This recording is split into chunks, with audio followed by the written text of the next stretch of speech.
মিয়া ছেলে যত সুযোগ দিবেন খালি মাথায় উঠবে। আপনি বাজারে একজন বাজারে গেছে, বাজারের থেকে এসে ভোগ করতেছে যে আমার ভাত দাও, কা ভাত বাইরে খাও, কা পানি কোনে, কা টেবুলে, কা আমার লাঠি হ্যান কোনে, কা করে গেবা মনে হয় উঠতেছি নি। শুরুরে তুষ্ট ওরা। একটা বউ মানে জল্লাদ স্বামীক ধরে মারে, এরকম বউ আছে না নাই? তখন শ্বশুরের কাছে বউ ধরে মারছে, কারোর তোর বাপে কয়া দে, তুই বলে গে বাপে। তখন বাপে বলতে হ্যালো হসুর আব্বা, কাকি আপনার মেয়ে একলে আমি খুব অশান্তিতে আছি, জোরে হলো 10টা বাস, একটা মাত্র তোমাকে দিচ্ছে, 9টা আমার কাছে। আমাকে বাবা আমার সাথে বেশি বিপদে আমার শ্বশুর হয়েছে, কারণ একটা বাস দিচ্ছে আমার আর 9টাই তার কাছে। আল্লাহ রসুল বলেছেন খুলিকাত মিন জেলাই, এই নারী জাতিকে বাঁকা হাড়ের দ্বারাই তৈরি করে হয়েছে। দুনিয়ার মধ্যে নারী জাতি 70 বার করে অন্যায় করবে আর 70 বার করে এই নারীকে ক্ষমা করে দিতে হবে, তবেই তোমার জীবনে জিন্দিগিতে সুখ আর শান্তি আসতে পারে। সিল্লে যখন মারহাবা। আমার ভাইরা, মুসলমান ভাইরা, বন্ধুগণ আমার, হযরত ইব্রাহিম আলাইহিস সালাম আল্লাহর কাছে বলেছিল রব্বি হাবলি মিনাস সলিহিন, আল্লাহ একটা তুমি নেক বেটা দাও। আল্লাহ বললেন, আল্লাহ তাকে নেক বেটা দান করলেন। আর আমরা যেগুলি জন্ম দিছি এটা বেটা না ঠাটা শয়তানের বেটা, রাস্তা দিয়ে যায় বাজান বাজায় লেটা বেটা, কিয়ামতের দিন খাবে বেটা বেটা। আহলা তো কমপ্লিট না, তুমি বেটা বিটি হচ্ছে পরীক্ষার বস্তু। এই বেটা বিটির কারণে কিয়ামতের ময়দানে মা বাবা বাদান জাহান্নামে যাবে। আল্লাহ যদি ওই ছেলেটাকে সন্তানকে যদি বলে তুমি জাহান্নামে যাও, ছেলে বলে আল্লাহ একা একা আমি জাহান্নামে যাব না, কারণ আমার মা কই, আমার বাবা কই, আমার মা নামাজের শিক্ষা দেয় নাই, বাবা নামাজের শিক্ষা দেয় নাই, আমার মা বাবা আমাকে নিষেধ করে নাই, নামাজের শিক্ষা দেয় নাই, কোরআন শিক্ষা দেয় নাই, বাবা নামাজ শিক্ষা দেয় নাই, এই জন্য আমি জাহান্নামী হচ্ছি। কেন আমি একা একা জাহান্নামে যাব?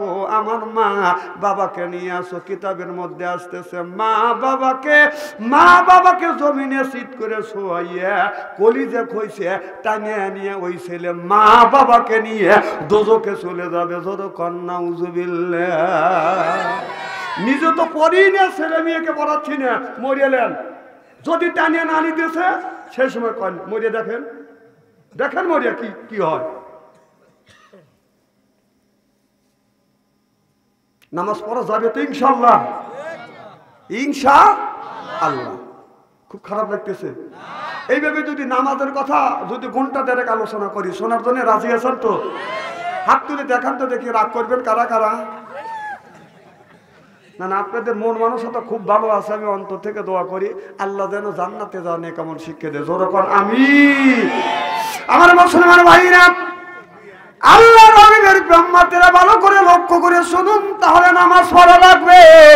নামাজ ছাড়া কোনো বাদান পথ নাই, নামাজ বাদান পড়া লাগবে। ইব্রাহিম আলাইহিস সালাম 80 বছর বয়সে আল্লাহর কাছে বলেছিল রব্বি হাবলি মিনাস সলিহিন, আল্লাহ একটা নেক বেটা দাও। আল্লাহ তাকে একটা নেক বেটা দান করছে, হযরত ইব্রাহিম আলাইহিস সালাম। আপনিও যদি আল্লাহর কাছে নামাজ পড়ে বলবে আল্লাহ একটা রব্বি হাবলি মিনাস সলিহিন, আল্লাহ একটা নেককার সন্তান দাও। নেককার সন্তান বাবা মা যদি আল্লাহর কাছে চায়, নেক সন্তান দান করবে কে? আল্লাহর কাছে কোনো জিনিসের অভাব নাই, আল্লাহ সব অভাব গুণে বাদান পুরো করে দেয়। আমার মুসলমান ভাইরা, আল্লাহর হাবিবের প্রিয় উম্মতেরা ভালো করে লক্ষ্য করে শুনুন, ওই দিকে আমি যেতে চাই না। হযরতে ইউসুফ আলাইহিস সালামের ভাইয়েরা, হযরত ইয়াকুব আলাইহিস সালামের বাদান ছেলে ছিলেন, 12টা সন্তান ছিলেন। ছোট্ট ছেলে আপনার এক পক্ষের 10টা ছেলে, আর এক পক্ষের বাদান 2টা ছেলে। ইউসুফ আলাইহিস সালাম আর বিনি আমিনা। ইউসুফ নবী নবীকে ইয়াকুব আলাইহিস সালাম ভালোবাসে বিদায় আর এই জন্য তার বড় ছয় ভাই মনে মনে চিন্তা করতেছে যদি হযরত ইউসুফ আলাইহিস সালামকে যদি মেরে না ফেলে, ইউসুফ আলাইহিস সালামকে এত ভালোবাসে, চলো যাই। 10 ভাই বুদ্ধি করলেন ইউসুফ নবীকে দুনিয়ার থেকে বিদায় করে দিব। ইউসুফ আলাইহিস সালামের 10 ভাই ইউসুফ নবীকে সঙ্গে নিয়ে যাচ্ছে। কই যাইবে? বাবা গো, আমরা দূরে খেলাধুলা করবার জন্য যাব। ও বাবা, আমরা খেলাধুলা করার জন্য যাব। কয় তোমরাই যাও, আমার বেটা ইউসুফ আলাইহিস সালামকে নিও না। হয়তো বানের দিক চলে গেছে, ইউসুফ নবীরে নিয়ে গেছে, যাইয়া আপনার একটা কূপের কাছে যাইয়া ইউসুফ আলাইহিস সালামের জামা কাপড় সব টান দিয়ে খুলছে, খুলিয়ে হাতে পায়ে বাঁধান রশি লাগাইয়া হযরত ইউসুফ নবীকে কূপের মধ্যে যখন ফেলে দিছে, ইউসুফ আলাইহিস সালাম বলে আল্লাহ আমাকে এই জঙ্গলার মধ্যে আনিয়ে হাত পা বাঁধিয়া কূপের মধ্যে ফেলে দিচ্ছে। আল্লাহ, দুনিয়ার কোন মানুষ যদি না দেখে, তুমি তো ইন্নাল্লাহা আলিমুম বিজাতে সুদূর, তুমি সব মানুষের মনের খবর জানো, আল্লাহ তুমি হেফাজত করো। ইউসুফ নবী বলছে ভাই রে, আমি কি অন্যায় করিলে, কি অপরাধ করছি আর তোমরা আমাকে হাতে পায়ে রশি লাগাইয়া ফেলে দিচ্ছ? কয় এক কথা বলবি না, আগে কূপের মধ্যে যায়ালে। ইউসুফ নবীকে কূপের মধ্যে ফেলে দিচ্ছে। আমার মওলা আরশে আজিম থেকে সবকিছু দেখতেছে। আল্লাহ বলল জিবরাইল রে, তাড়াতাড়ি যা দেখ, ইউসুফ আলাইহিস সালামের 10 ভাই আমার বন্ধু ইউসুফ নবীকে কুয়ার মধ্যে ফেলে দিছে, অলরেডি ফেলে দিছে, তাড়াতাড়ি যা ধর আমার বন্ধু ইউসুফ আলাইহিস সালাম যেন পড়িয়া না যা। আর যদি পড়ে যা, নিচে পাথর আছে, পাথরের সাথে মাথা লাগলে ইউসুফ আলাইহিস সালামের মাথা পেটে যাবে, আমার বন্ধুর কষ্ট হবে। জিবরাইল রে, তাড়াতাড়ি যা আমার বন্ধু ইউসুফ আলাইহিস সালামকে যা নিচে যাইয়া হাত পাইতে তুমি তাকে ধরিয়া ফেলো। ইউসুফ নবীকে ছাইড়া দিছে।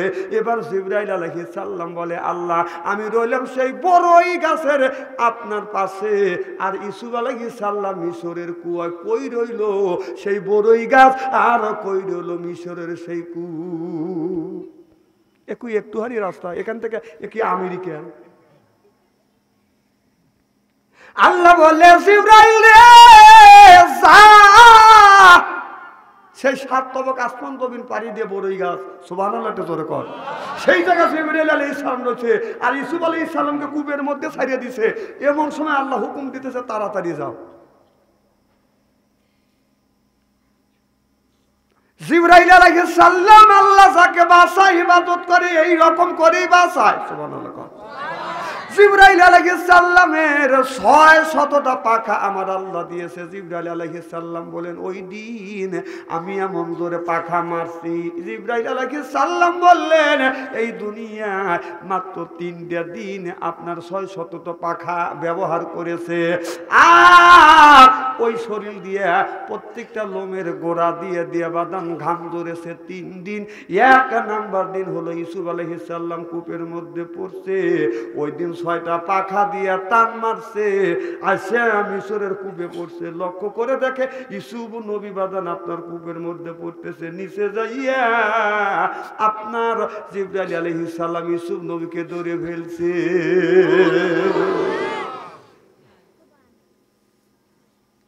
এই এক জায়গা। আর একটা জায়গা হইল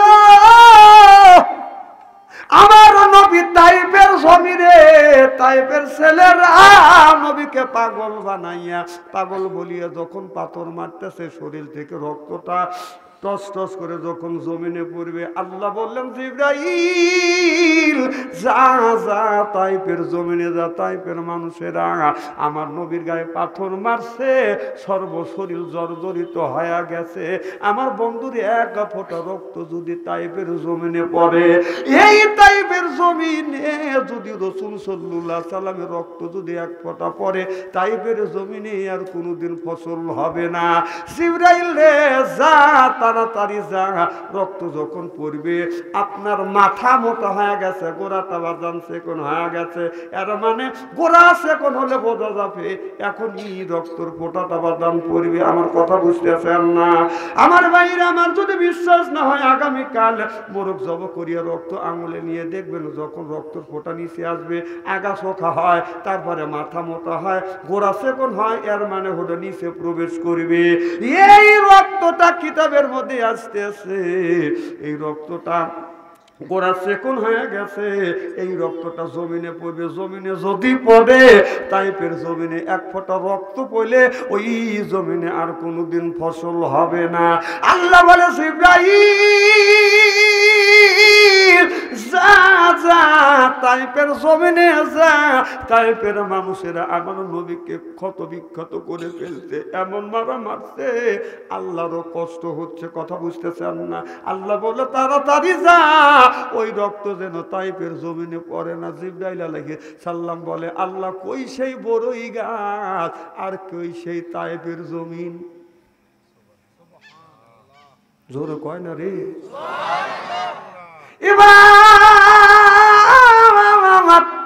জিবরাইল আলাইহিস সালামের 600 পাখা এমন ভাবে বাদাম মারছে, আপনার আয়সা দেখে এই যে রক্ত আপনার পড়বে, এমন সময় জিবরাইল আলাইহিস সালাম হাত দিয়ে ধরে ফেললেন। সুবহানাল্লাহ বললেন না?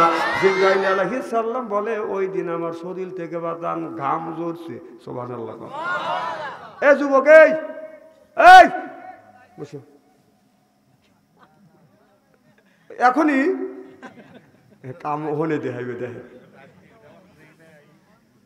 না 3টা পর্যন্ত করে ঘুমায় না, ওদের ডিস্টার্ব হয় না, এখনই ওই কাম দেখাই দিচ্ছে। এই বাচ্চা, বাবা তুমি এখনই এই বয়সে এইরকম? ওই দেন কোন পেলে মুখ, এই ওই দিক টাকা চোখে বাবা, এই দিক টাকা। হ্যাঁ আচ্ছা ঠিক আছে। প্রতিবন্ধী তো ব্যাপাকের আগে তাল দেখতেছে, কি খারাপ লাগতেছে নাকি? আমার ভাইরা আমার ইসুফ আলাইহিস সালামকে ফেলে দিয়ে কয় ভাই? আরে কথা কয় না, কয় ভাই?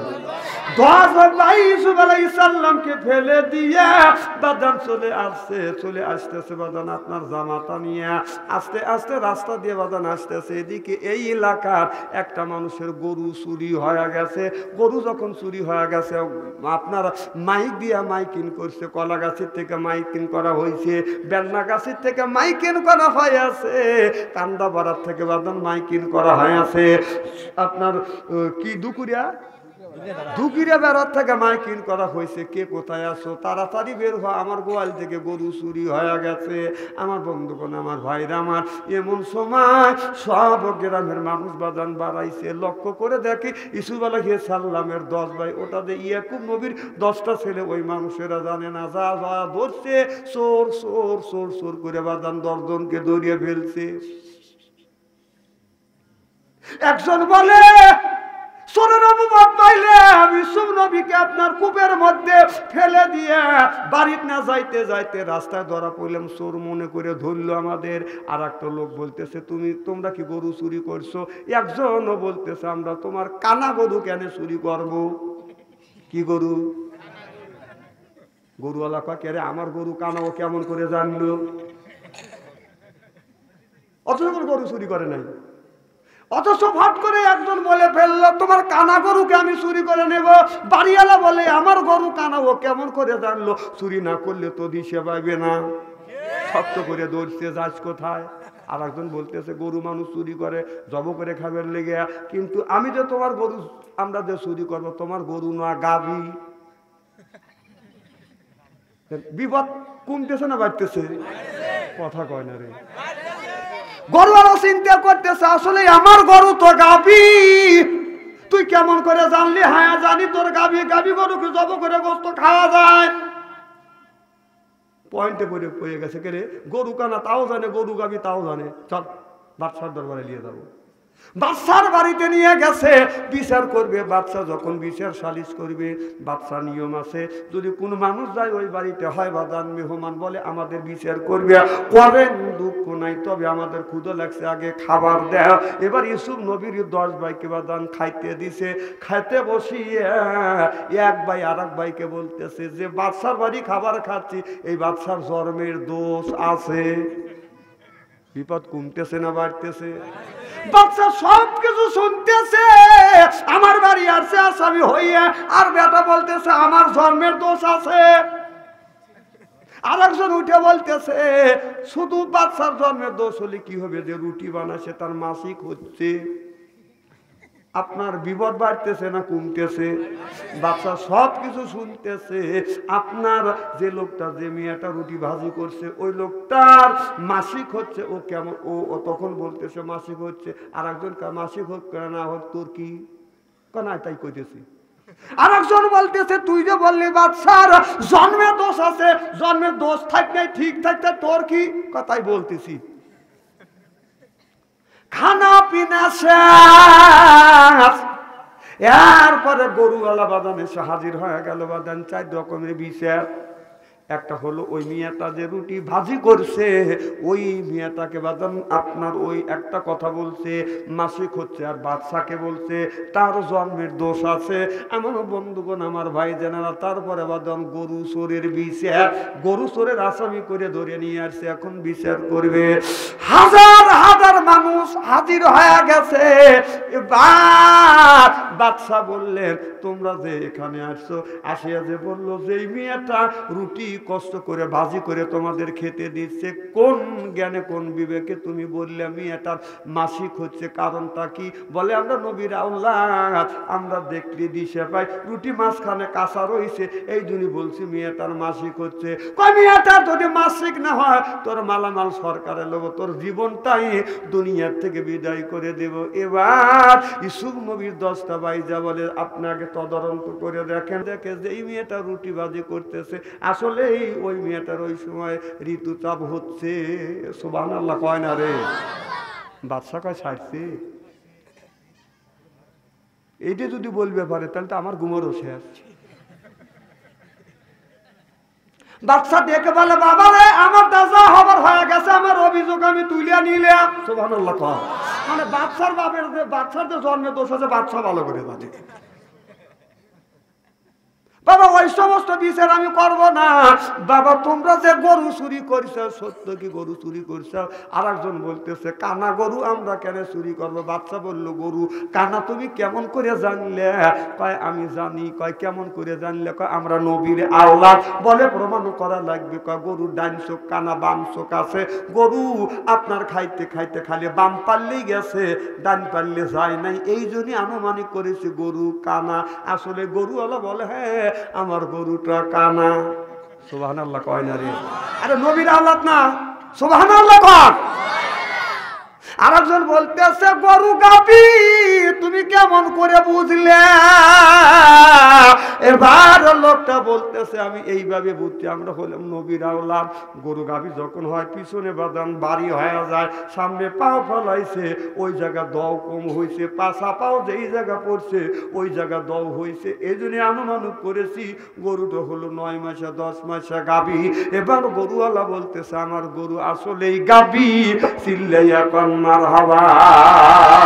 জুলেখা বলে ওরে ইউসুফ দিওয়ানি, রুতে রুতে গেল রে মন জুয়ানি, রুতে রুতে গেল রে মন জুয়ানি। জুলেখা বলে ওরে ইউসুফ সমাগম, চবল গুলগুল চবল গুলগুল চবল গুল। জুলেখা বলে ওরে ইউসুফ সমাগম, চবল গুলগুল চবল গুলগুল চবল গুল। চিল্লাইয়া বলুন মারহাবা। কি ভাই খুব খারাপ লাগতেছে?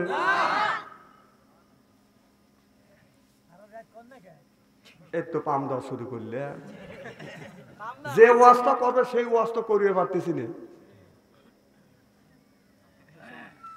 সেই ওয়াজ করা খুব কঠিন হয়ে গেছে, এই জন্য ওয়াজের মতো ওয়াজ নিয়ে যাচ্ছি। খারাপ লাগতেছে আপনাদের? আচ্ছা না ঘুম ধরবেন না। আর ছেলেদের ঘুম ধরবে না, কারণ কিসের লেগে? ওরা তো রাত্রের বেলা খালি। হ্যাঁ, গ্রামের মধ্যে 40টা 50টা যদি যুবক আর যুবতী থাকে, রাত 12টার পরে মেসেঞ্জারের মধ্যে ঢোকেন, ফেসবুকের মধ্যে ঢোকেন, ফেসবুকের মধ্যে লেহে, হাই রে কতটা লেহে। দেখেন এমন একটা জিনিস সরকার করে দিচ্ছে, ওই মেয়েটাকে লেখে আই লাভ ইউ, এই বলে ডাইন পেলে ধাক্কা দেয়, বিল্ডিং বিল্ডিং ভেঙে ওই ছেলের ওখানে ঢুকে পড়ে, ওই জায়গা ঢুকে চলে যায়। ছেলের মা ও রিং দিছে, ছেলের মা ও হ্যাঁ লেখাপড়া জানে, সে রিং ধরছে, যেই ধরছে লেখা রয়েছে ব্যাটারি লো।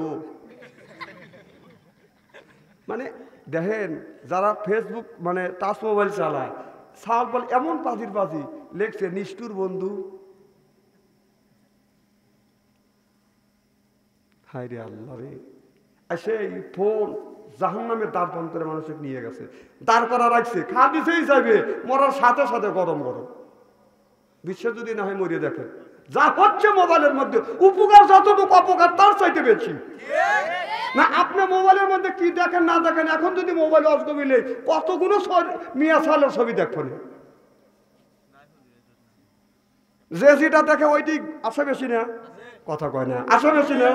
তুমি একজন হুজুর মানুষ, তুমি ইমামতি করো, হাজার হাজার মানুষকে তুমি বুঝাও, আর তোমার মোবাইলে টিভি দিলে খালি মিয়া সালের ছবি আছে, অন্যটা তো আসে না। তাহলে কি বুঝে গেল? না আমার শেষ করে আছে, তুমি ওইগুলি করতে চাও, কথা কয় না। এগুলি আমরা বুঝি তো। ইমান নষ্ট করার মেশিন মোবাইল যথেষ্ট। এই জন্য ওই ফেদার পালি না, আতাই না, কিনি নাকি, এই যে বাথম মোবাইল নিয়ে সারা বাংলাদেশ ওয়াজ করে বেড়ায়। আমার কাছে বাথম মোবাইল কামাই কাজে কম করি তো, মানে ওর সাথে মোকা কামাই কাজে কম করি আমি।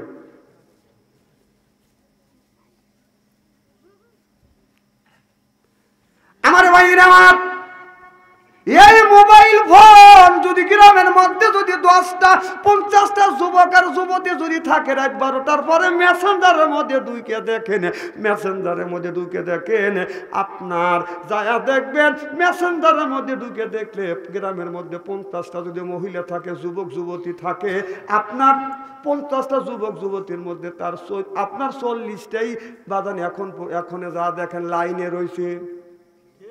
না রাত 12টার পর ও লাইনে রয়েছে, কি করতেছে? তাহাজ্জুদের নামাজ পড়তেছে, কথা কয় না রে। রাত 12টার পরে এত বড় পাপ করতেছে, নিজে বাঁচো, তোমার আহেল পরিবারকে বাঁচাও, নিজে বাঁচলাম না, আহেল পরিবারকে বাঁচাইতে পারলাম না। যত ওই মোবাইলের মধ্যে ছেলে মেয়ে যত পাপ করবে, এই পাপ ভাগে বাদান 3 ভাগে ভাগ করা হবে। 1 ভাগ পাপ পাবে মা, আর 1 ভাগ পাবে বাদান বাবা, আর 1 ভাগ পাবে ওই ছেলে আর মেয়ে। কারণ ছেলের বয়স 20-25 বছরের পরে তুমি মোবাইল দাও নাই, কারণ 10-12 বছরের পরেই তুমি ছেলেকে মোবাইল দিছ, বাধ্য করতেছ ওই ছেলেকে পাপ করানোর জন্য। আর যে ছেলের বয়স 20 থেকে 25 বছর বয়স, তখন ও ভালো মন্দ বোঝা শিখছে, তখন যদি মোবাইল দেন আমার কোনো দুঃখ নেই, একটার কাছে 2টা দেন, কিন্তু ওই পাপ আপনার আমলনামায় আসবে না, কারণ আপনার ছেলে ভালো মন্দ বোঝা শিখছে, আল্লাহ জ্ঞান দিয়েছে। জ্ঞানের কথা কে বলছে? আল্লাহ মাহুল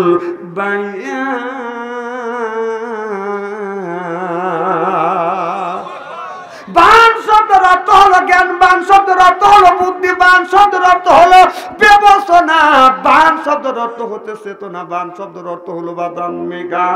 আপনার বায়ান শব্দ অর্থ হলো বাদান ভাষা, বান শব্দের অর্থ হলো কথা। আল্লাহ এই বায়ানটা মানুষের মধ্যে দিয়েছে, জ্ঞান দিয়েছে, চিল্লাইয়া কোন সুবহানাল্লাহ। এই সওয়াল পাল আরেকে শুনলাম, কয় ফোন না দিলেই সে কথা কয় না, ভাত খায় না, এরকম সওয়াল আছে না নাই? মা বাবা কি পাগল হয়, হ্যাঁ? তাহলে আপনার এই কথা আমার একটা গান মনে হচ্ছিল, বলবো কি? বলবো? টাচ মোবাইল না দিলে সে পিস খাইয়ে মরতে চায়, ফাঁসি দড়ি হাতে নিয়ে মা বাবারে ভয় দেখায়, মা বাবারে ভয় দেখায়।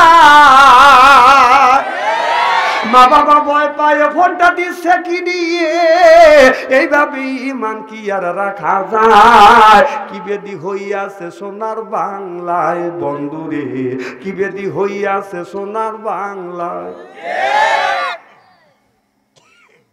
ছেলে আমার খায় না খাবার, কথা কয় না মার সাথে, টাচ মোবাইল না দিলে সে গাল ফুলে বসে থাকে, গাল ফুলে বসে থাকে। এইভাবে ইমান কি আর রাখা যায়? কি বেদি হইয়াছে সোনার বাংলায় বন্ধুরে, কি বেদি হইয়াছে সোনার বাংলায়। রাত 12টার পরে মা বাপ জানলা খুলেছে রাত, কারণ মা বাপ যে দিছে রাত 12টার সময় জানলা খুলে চা দেখতেছে, দেখি আমার ছেলে কি করে। রাত 12টার পরে বাবা জানলা খুলেছে টাচ মোবাইল হাতে দিয়া, ছেলে মিষ্টি মিষ্টি হাসি দেয়, একটা করে কিজি দেয়। ছেলে ফেসবুকে ঢুকে রাতটা দিচ্ছে কাটাইয়ে, ফেসবুকে ঢুকে রাতটা দিচ্ছে কাটাইয়ে। এইভাবে ইমান কি আর রাখা যায়? কি বেদিয়াছিল সোনার বাংলায় বন্ধুরে, কি বেদিয়াছিল সোনার বাংলায়। 50 টাকার এমবি কিনে ঢুকছে ঘরের ভিতরে, ফেসবুকের ভিতরে ঢুকে ছেলে কত কি যে দেখতেছে। ছেলে সারা রাত জাগে, ছেলেটা যাচ্ছে শুকায়ে, কথা কয় না রে। ছেলে সারা রাত জাগে, ছেলেটা যাচ্ছে শুকায়ে। এইভাবে ইমান কি আর রাখা যায়? কি বেদি হইয়াছে সোনার বাংলায় বন্ধুরে, কি বেদি হইয়াছে সোনার বাংলা। টাচ মোবাইল না দিলে সে বিষ খাইয়ে মরতে চায়, ফাঁসি দড়ি হাতে নিয়ে মা বাবারে ভয় দেখায়। এই জন্য রাসূল বললেন ইয়ার ফলিন বিদ্যা উঠে যাবে, ইয়া গসরুল জাহিল জাহিলিত অবস্থিত হবে, সেই অবস্থা হয়ে গেছে। ইবাদতের খাতা দেখবে না কোন সৈন্য। কি খুব খারাপ লাগতেছে মনে হয়, তাই না? আচ্ছা, কথা কি আমি অবাস্তব বলতেছি? এই জন্য মোবাইল দেন। আল্লাহ মাহুল বায়ান, আল্লাহ জ্ঞান দিছে। জ্ঞান যখন হবে এই ছেলে বোঝা শিখবে, এটা অন্যায় কাজ, এটা দেখা যাবে না, এটা পাপের কাছে এটা দেখা যাবে না, এটা নেকির কাছে এটা দেখা যাবে। আর ওকে কি যদি দেন, ও তো টিকটক দেখছেই। সেই টিকটক আবার কারা করে তা জানেন? 25 বছর 30 বছরের যুবত মহিলা ব্রয়লার মুরগি হয়েছে খায়। তারাই টিকটক করে, 30 সেকেন্ড টিকটক করবার জন্য 1.5 ঘন্টা পড়া সাজে। সাল ফাল খুব খুশি না, ওরা যে দেখে। আমার থাকলিসিন দেখবো না। না, তোমার মতো এরকম নাতি আমার মেলা আছে। ছাওয়াল পাল বিদেশ থাকে তো বাইশটারা, ওই নাতিগারের কাছে তার মা দিছে ফোন। না, আমি তো কিছু কবির পারি না। আমি যদি কিছু কই, বাইশটা বউরে কথা দাদা হাতে কথা কওয়া লাগবে না। ও কি বাদ কাপড় দেয়? কথা কয় না, কিছুই বলা যায় না। নিজের ছেলে আর মেয়ে একসাথে কাউ শাসন করতে পারবেন না।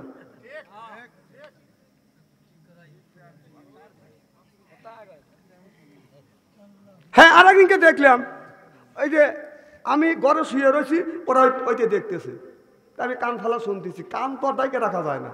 কম কি দেখিস? টিকটক দেখতেছি। তোর মেয়ে সাল কইতেছে, একজন পুরুষ জিজ্ঞেস করতেছে, তোমার এই এত ছেলে মিলে লিছো কা? 5টা ছাওয়াল মিয়া লিছো কিসের লেগে? হ্যাঁ, তখন ওই বউ কইতেছে টিকটকের মধ্যে যে আমরা 5টা ছাওয়াল বানিয়েছি, দেখো আমার শ্বশুর আর শাশুড়ি আপনার 15টা ছেলে মিয়া নিছি, 5টা নিচে, তাই ওই রকম করতেছে। তখন ও যা জিজ্ঞেস করে, দাদা তোমরা এত ছেলে মেয়ে নিছে ওকে? অনার্থভাবে আমরা ফেসবুকের মধ্যে রাত কাটাই না, এই জন্য 15টা বসি। তখন ওই মেয়েটা বলতেছে, তোমার ভাইও তাই করে, ফেসবুক কাটায় না, এই জন্য 6টা সাল বলেছি। হাসেন না? তাহলে এই কথা যদি ছোট ছোট বাচ্চারা শোনে, তাহলে ঘটনাটা গেল কোথায়? ঘটনাটা গেল কোথায়? ওদের ইমান তো ছোট্ট বেলায় খায়া দিচ্ছেন। আল্লাহ মাহুল বায়ান বান্দাকে সাত করে দিচ্ছেন, দিয়ে আবার বেবা দিয়েছেন।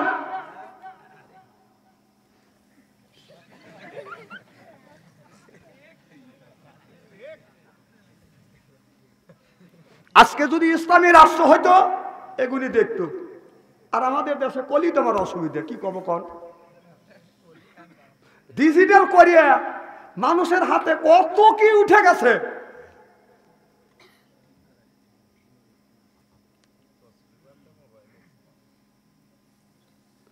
ওঠার কথা তসবিহ, ঠিক না? আর উঠছে কি জাহান্নামের খড়ি।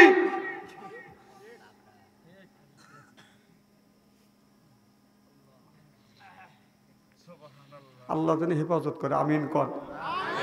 এজন্য রাসূল বলছেন এমন একটা জামানা আসবে, জামানায় আগুনের কয়লা হাতে রাখা সম্ভব হয়ে যাবে, কিন্তু আপনার ইমান রাখা মানুষের তার চাইতে কঠিন হয়ে যাবে। ঠিক আমি রিসার্চ করে গবেষণা করে দেখলাম, আমি রিসার্চ করিলাম, আল্লামাহুল বায়ান, আমি বায়ান দিয়া জ্ঞান দিয়া বিবেক দিয়ে চেতনা দিয়ে আমি দক্ষ করে দেখলাম রাসূলের কথা কোন সত্য হয়ে গেছে। এর মধ্যে যে আগুন ভরা, আপনাদের কি বিশ্বাস হয়? আর কথা কইবে না ভাই, বিশ্বাস হয়। এই যে মোবাইলের মধ্যে আগুন আছে, এই আগুনের কয়লা, এইটা হলো বাদান কয়লা, ভিতরে আছে আগুন। এটা আমরা হাতের মধ্যে রাখতেছি, আসলে এইটা রাখা সম্ভব হয়ে গেছে, আগুনের কয়লা রাখা সম্ভব হয়ে গেছে। ভিতরে বাদান ইমানটা কিছুই নাই, ইমান বাজান নাই, সব পুরো হয়ে গেছে। সাই চিল্লে এখন ঠিক কিনে আমার ভাইরা আমার, যদি বাঁচতে চান, বাঁচতে যদি চান, এখনো সময় আছে, এখনো খারাপ জিনিস আপনি বর্জন করেন, ভালো যদি দেখতে হয় ভালো জিনিস দেখেন। যদি বাঁচতে চান, বিশ্বাস করেন ভাই, আপনাদের সাথে টাকা পয়সা জমা জমি নিয়ে কোনো কিছু নিয়ে আমার সাথে আপনাদের বাজে নাই, কোনো দু বাজবে না।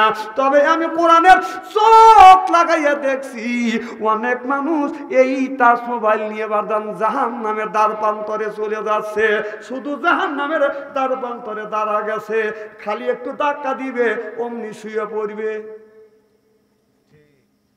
এই যে আমাদের এলাকা, হিন্দু এলাকা, দুর্গা দেবী, আমার ঘরে পূবের মুড়ো, পশ্চিম মুড়ো দুর্গা দেবী, আর পূবের মুড়ো 3-4 বাড়ি পরেই সেখানে দুর্গা দেবী তুলছে। পাশেই নদী, টাকা দেখে যে আমার বাড়ির পাশে নদী আছে, ওখানে আমি বসে আছি, ধীরে দুর্গা দেবী নামাইতেছে, নামা নিয়ে নৌকায় তুলে ধাক্কা দিছে, অবি শুয়ে পড়ছে দুর্গা দেবী। এতদিন ধরে পুজো করলো, এত জিনিস খাওয়াইলো, টাকা দিছে, অবি শুয়ে পড়ছে। একটুকু বল নাই, কে একটুকু বল নাই, শুয়ে পড়ছে। যে শুয়ে পড়ছে শীতে একজন লাঠি দিয়ে গুঁতেছে, তাতে লাঠির এই এরকম যে গুতনি মারতেছে, গুতনির থেকে একটা শব্দ আসতেছে। আমি মনে মনে একটা অনুভব করলাম যে গুতো, ভালো করে গুতো, পাবলিক দেখুক যে দুর্গা দেবী কেমনে গুতনি খায়। এটা আমি একটা অনুমান করলাম। ঠিক ওই রকম দুর্গা দেবীর মতো খালি কিনারে তারা আছে, খালি যাইবে, ধাক্কা দিবে, ওবে জাহান্নামে চলে যাবে। বিশ্বাস যদি না হয় মরিয়া দেখেন। আমি কলি তো আমি ভালো না, আগামী বছর আর বাচ্চা আনতে গাইনো না। কত বক্তা রয়েছে বাংলাদেশে, কাইছে কুইছে একবারে পাইতে বুঝতে মেঘধানি করে ধুয়ে দেবে। তো এত কাদার কথা কোন জায়গা বলছে আল্লাহ? একটা জায়গা বলছে ফালিয়াদহাকু ওয়ালিলা ওয়ালিয়াবকু কাসীরা। আল্লাহ বলেন বেশি বেশি করে কান্দো, কম কম করে হাসো। তাহলে হাসির কথা আল্লাহ কোরআনের মধ্যে বলছে না। হাসলে তো হাতের বেদি, হাসতে পারে হাতের বেদি ভালো হওয়া যায়। সুবহানাল্লাহকে জোরে কর। হাসলে কি হয়? আল্লাহ রসুলের মুখ ছিলেন হাস্য উজ্জ্বল মুখ। আর তুমি যদি এইরকম করে থাকো, তোমার বউ থাকবে ওখানে, কতক্ষণে পুরুষ হতে বাদ গেলেই দেখা যায় বউ যদি স্বামীর মুখের দিকে তাকাইবে হয়েছে, তো ওর বউ থাকবে কি করিয়া? তোর থুয়ে তো ওর বউ তো পরকীয় প্রেম করবে। স্বামীর মুখের দিকে তাকালে দেখা যায় কি? রাসূল সাল্লাল্লাহু আলাইহি সাল্লামের পেটে ভাত ছিলেন না, তার মুখে মিষ্টি মিষ্টি হাসি ছিলেন। সুবহানাল্লাহ করে কয়।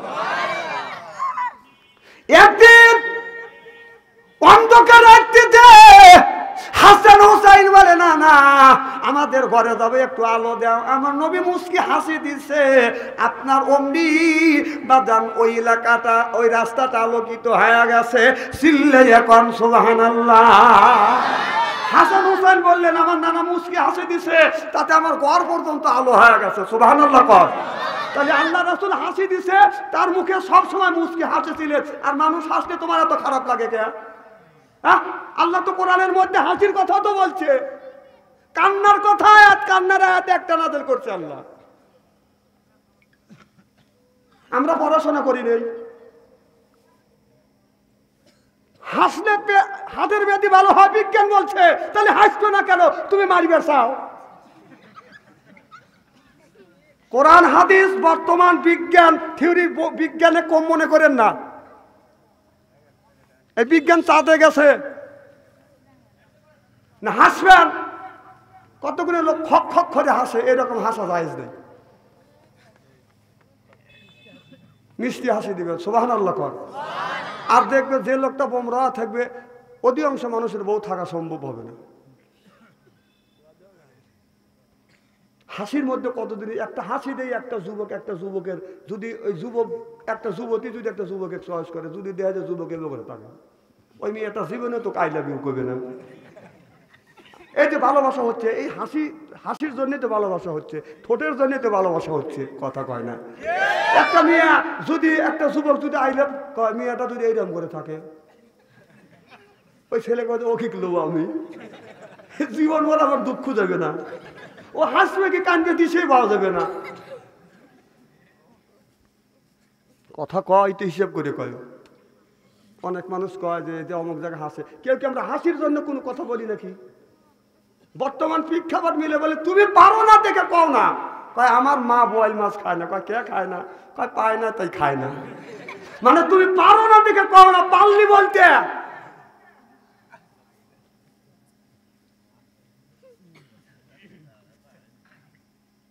চলবে তোর কোনটা খানি? নারায়ে তাকবীর, আল কোরআনের আলো, আল হাদিসের আলো, টেলিভিশনের আলো।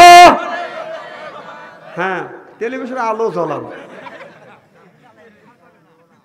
প্রত্যেকটা বাড়ি বাড়ি টেলিভিশন দেখা আমি নিষেধ করতেছি না, কিন্তু দাদা বাবু কারো তো স্টার জলসা দেখতেছে, আর বউ একটা বারও নিষেধ করলে না। তুমি একটা বারের জন্য করলে না, কেন করলে না? নামাজ পড়ে আসে দেখে যে বউ স্টার জলসা দেখতেছে, খাবার দাও, একটু অপেক্ষা করো, স্টার জলসা শুরু হয়ে গেছে, দেখেই নি। তখন স্বামী বসে রয়েছে, কোথায় ইন্নামা সবেরিন, আল্লাহ তুমি ধৈর্য দাও।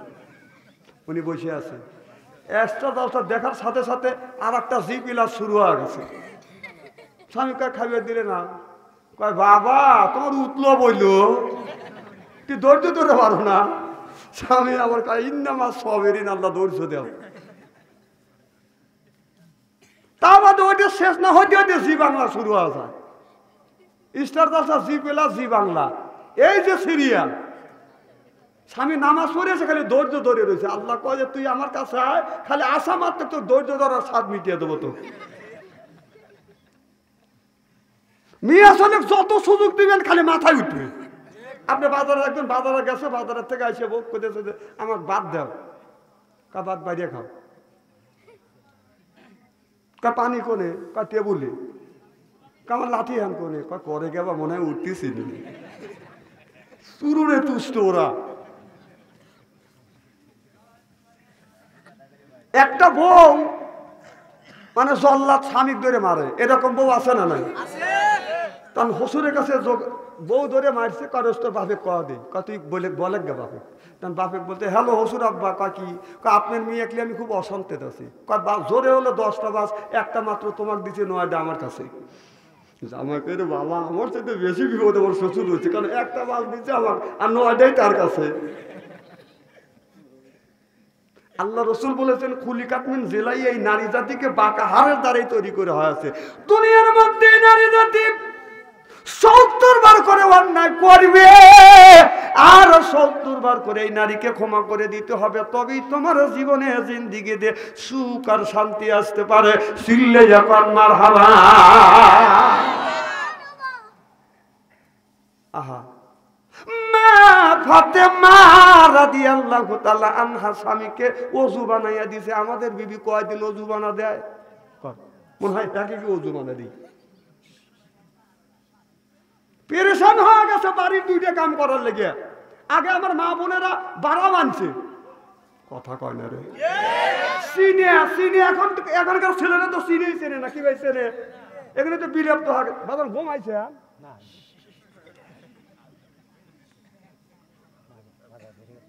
আমাদের দেশে নিয়ম আছে, যদি একটু টাকা পয়সার মানুষ হয় সিয়ারেদা মসজিদে নামাজ পড়ে। কথা কয় না? আছে না নাই? সিয়ারে নামাজ পড়ার হাদিস আমি পাইনি, আমি পাইছি যদি তুমি খারাপ তোমার শরীর, তুমি দাঁড়াতে অক্ষম হওয়া থাকো তুমি বসে থেকে পারো, তাতে যদি না পারো তুমি শুয়ে থেকে পারো, তাতে যদি না পারো তুমি পশ্চিম বলে পা দিয়ে নামাজের সময় এছাড়া নামাজ পড়ো। এইভাবে আমরা পারছি। সিয়ারের দলিল দিল কেডা? না না, রাস্তা দিয়ে গেলে ওর ক্ষেতের কাছে গরিব মানুষের ক্ষেত থাকলি আল কাইতে সয়াব দেখা করে ফেলে, তখন তুমি পারো। আর মসজিদে এসে তোর সিয়ারে নামাজ পড়া লাগবে? মাঠে গেলে দেড় মনে বোঝা ধরে নিয়ে আসে, চাষটাল বসতে ওর মুখের কাছে মানুষে এক কথা বললি ও 20 কথা বলে, তাহলে তুই মানুষে এক কথা বলে তুই 20 কথা বলিস, তুই মসজিদে এসে সিয়ার মেরে বসিস কে?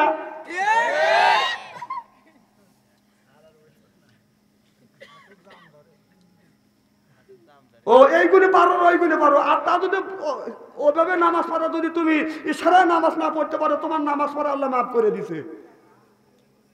সিয়ারে নামাজ পড়ে মাত্র পারি দেখা গ্রামের পরামানিক 1 নম্বর কাতার বাঁকা হয়। কথা কয় না? 2 নম্বর তার ভিতরে একটা অহংকার ভাব, কি হনু রে। তোমার কারণে ওই নামাজ আর সব মুসলিম কাতার বাঁকা হওয়ার কারণে আর সব মুসলিম নামাজ নষ্ট হয়েছে।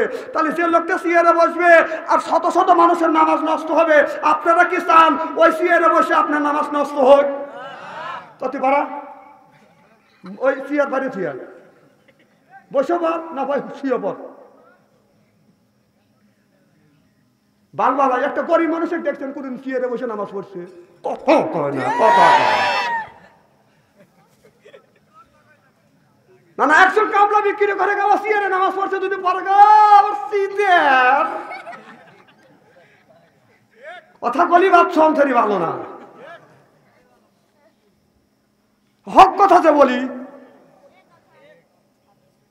শোনেন, এই যে তেল তেলে ওয়াজ যে করতেছে কিছু কিছু বক্তা, আমু যাবো তুইও যাস, হাসারের ময়দানে দেখবো কার জিব আল্লাহ কাটে। অপেক্ষা কর।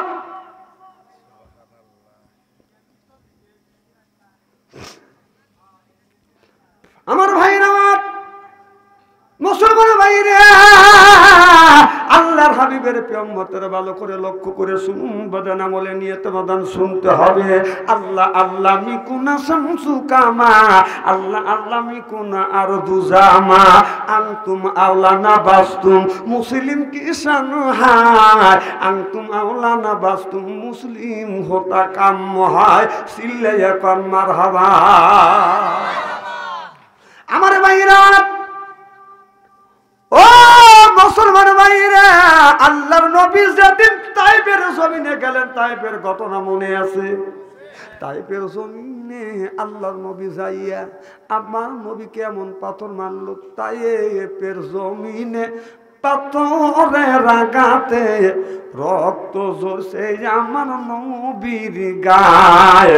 তাইফের জমিনে পাথরের আঘাতে রক্ত ঝরলো আমার নবীর গায়ে। পসাদরি সিরিয়া কুপেতে পড়লো নবী, পসাদরি সিরিয়া কুপেতে পড়লো বালতি, কি দোষ করলো ওরা শুনলো না। আমার নবী তাইফের জমিন থেকে জর্জরিত হইয়া বাড়িতে আসিয়া যখন আসছে, নবীর 4টে মেয়ে ছিলেন। কলসন বলে, আব্বা আপনি কেন তাইফের জমিনে দাওয়াত দিতে গেছেন গো বাবা? ও বাবা, কিছুদিন আগে আমার আম্মা মারা গেছে, তারপরে আপনার চাচাও মারা গেছে, আবু তালেব মারা গেছে। বাবা গো, এমন সময় কেন আপনি তাইফের জমিনে কলেমার দাওয়াত দিতে গেছেন? আর যদি কলেমার দাওয়াত দিতে না যাইতেন, কেউ আপনার গায়ে আঘাত করতো না বাবা। ও বাবা, কেন আপনি তাইফের জমিনে গেছেন? এক একটা মিয়ার এক একটা কথা শুনিয়া আমার নবীর মনটা বাদান খারাপ হয়ে গেছে।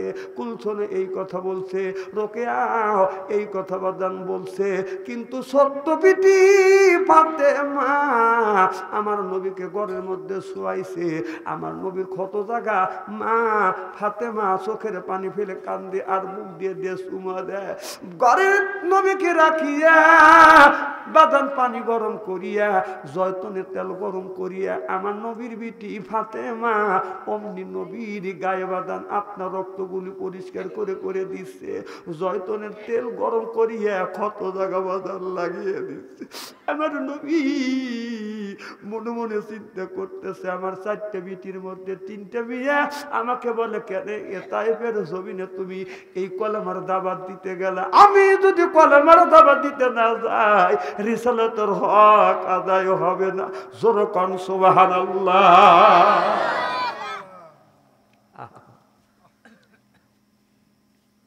কথা কত বড় কষ্টের কথা।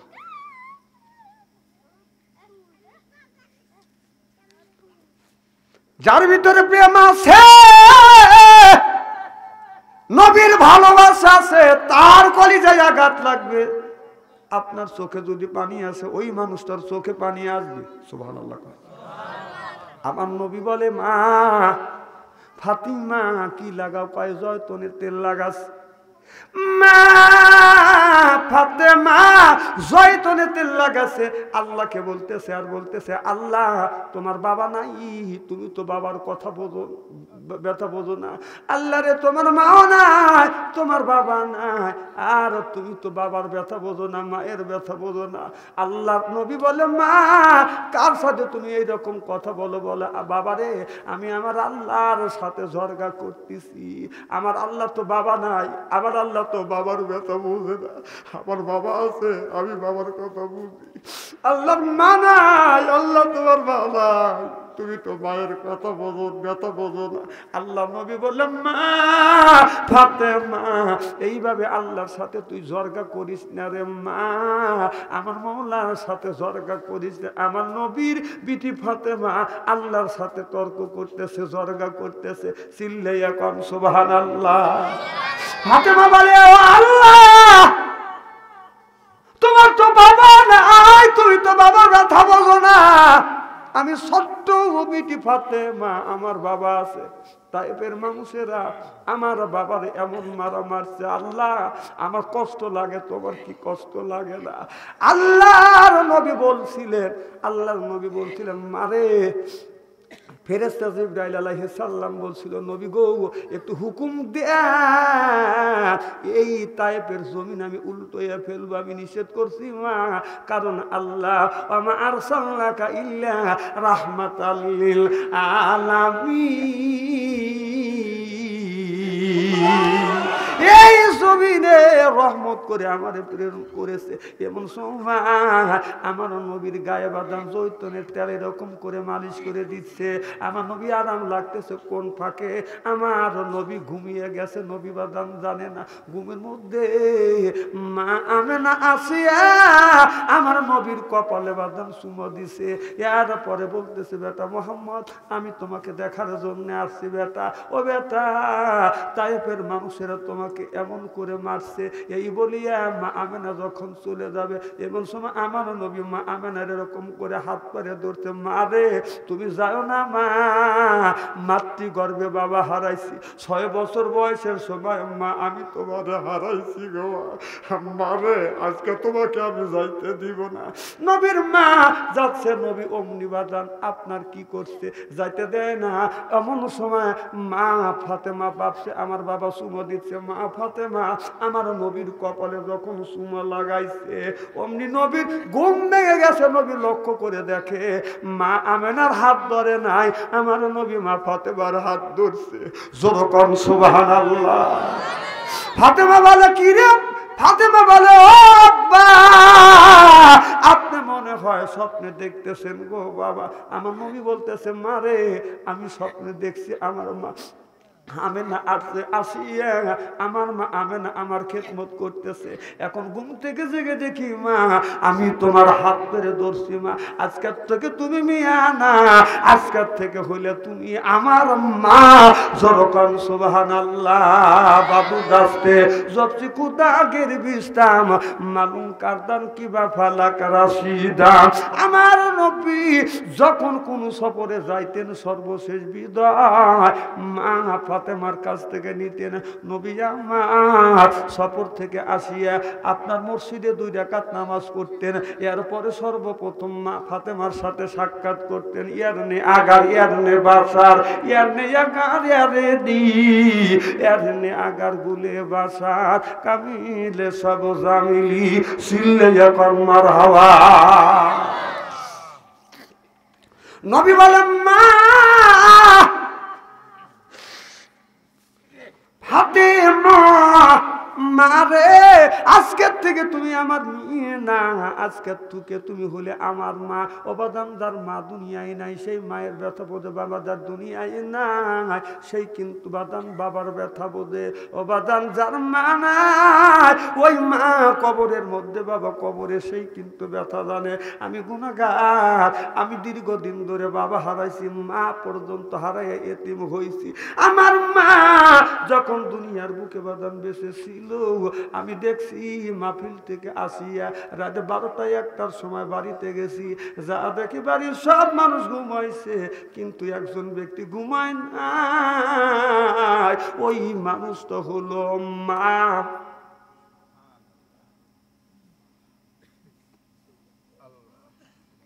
ওই মানুষটা মা।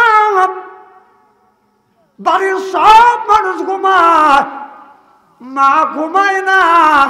বাবা মৃত্যুর পর আমি দেখছি বাড়িতে আসছি রাত 12টা 1টা 2টার সময়।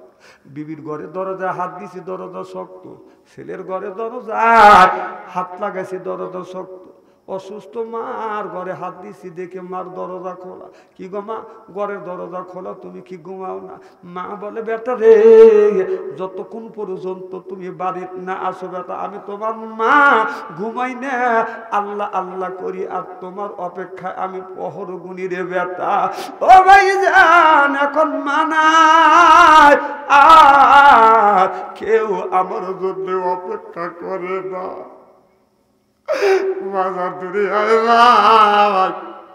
সেই মায়ের ব্যথা বোধে বাবা দুনিয়ায় নাই, সেই বাবার ব্যথা বলে মা দুঃখিনী। 5টা কাপড় নিয়ে বাবা 3টা কাপড় নিয়ে বাদান ঘুমিয়ে আছে, আর কোনোদিন আসবে না ওই মা। ওই বাবা আর কোনোদিন বাদান আসবে না। ওই মা ওই কবরের মধ্যে ঘুমিয়ে আছে। কোনো ব্যক্তি যদি মা বাবার জন্য যদি দোয়া করে, দান খয়রাত করে, এই দানের দৌলতে আল্লাহ মা বাবার কবরের গোরাজাব মাফ করিয়া দে। আমি জানি না কার মা নাই, কার বাবা দুনিয়ায় নাই। লক্ষ লক্ষ টাকার সম্পদ রেখে ওই বাবা শূন্য হাতে চলে গেছে। মা লক্ষ লক্ষ টাকার সম্পদ রাখিয়া বাদান শূন্য হাতে যাবার দান মা ঘুমিয়ে আছে। আর কোনোদিন মা একটা ব্লাউজের জন্য আসবে না, মা একটা শাড়ির জন্য বাবা আসবে না। মা বাবা কোনোদিন বলবে না বাবা 10টা টাকা দাও আমি চা খাবো। বাবা কোনোদিন বলবে না বেটা রে 5টা টাকা দাও আমি পান খাবো। আর কোনোদিন ওই মা ওই বাবা টাকা পয়সার জন্য আসবে না। আপনাকে সুন্দর সুন্দর ঘর বানিয়ে দিয়েছে, বিল্ডিং দিয়েছে, জমা জমি সব রাখছে বেটা তোমাদের সুখ আর শান্তির জন্য। কোন সন্তান যদি মা বাবার জন্য যদি দান খয়রাত করে, দানের দৌলতে আল্লাহ মা বাবার কবরের গোরাজাব মাফ করিয়ে দে। একজন ব্যক্তি বলেন হুজুর আমার মা নাই, আমার বাবা নাই। মা অন্ধকার কবরে, বাবা অন্ধকার কবরে। ওই মায়ের জন্য একজন, বাবার জন্য একজন ব্যক্তি বলেন হুজুর আমি 10,000 টাকা দেব। একজন ব্যক্তি বলে হুজুর মা বাবা মারা গেছে আমি 5,000 টাকা দিব। আমি 10 জন ব্যক্তির কাছে 10,000 টাকা চাই, লগত যদি না পারেন বাকি লেখা দেন। হুজুর আমার মাও নাই, আমার বাবাও নাই, আমি প্রত্যেক মাসে মাসে 100 করে টাকা 10 মাসে 100 টাকা দিব। একজন ব্যক্তি বলেন হুজুর আমি মা বাবার জন্য 1,000 টাকা দিব।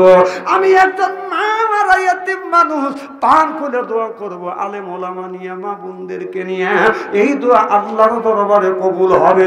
যখন আমি লা ইলাহা, একটু তাড়াতাড়ি আসে লা ইলাহা এই কমলে মার বান্ধবেলা হায় কাজে লাগবে মরণ বেলা এই কলে মার রৌশনীতে কবর হবে তোমার জালা ইলাহা। তাড়াতাড়ি আসেন ভাইজান, গভীর রাত হয়ে যাচ্ছে, একটু তাড়াতাড়ি আসুন বাজার। মা যার দুনিয়ায় নাই, বাবা যার দুনিয়ায় নাই, ওই মা বাবা কি নাম আপনার? আল্লাহ নারে তাকবীর। হাবিবুর রহমান 500 টাকা দান করছে, বাবা দুনিয়ায় নাই, দোয়া চায় আল্লাহ এই দানটা কবুল করো, দানের খাতিরে আল্লাহ হাবিবুর রহমানের বাবার কবরখানা বাগে জান্নাত বানিয়ে দেয় আল্লাহ, লক্ষ লক্ষ টাকা বরকত দেয় আল্লাহ, মক্কা মদিনার মুসাফির বানায়ো, কামে রুজির বরকত দিও, জোরে জোরে বলুন আল্লাহুম্মা আমিন। আসেন ভাই, তাড়াতাড়ি আসেন।